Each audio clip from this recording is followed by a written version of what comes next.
అంటూ మహేష్ భవనంలోకి వెళ్ళి కెమెరాను జూమ్ చేసి అంతటా చూశాడు. లోపలంతా దుమ్ము ధూళితో నిండిపోయి ఉన్నది.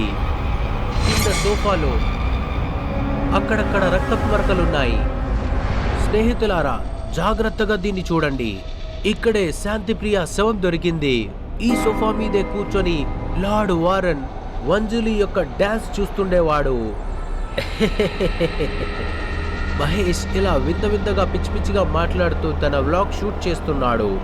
అందులోనే కిచెన్లోంచి బాసన్ల శబ్దం వినిపించింది. అది విని మహేష్ కంగారు పడ్డాడు. వెంటనే కిచెన్ వైపుకు అడుగులేశాడు. కిచెన్లోకి రాగానే అక్కడ పొయ్యి మీద ఒక బొగాని ఉండడం చూశాడు.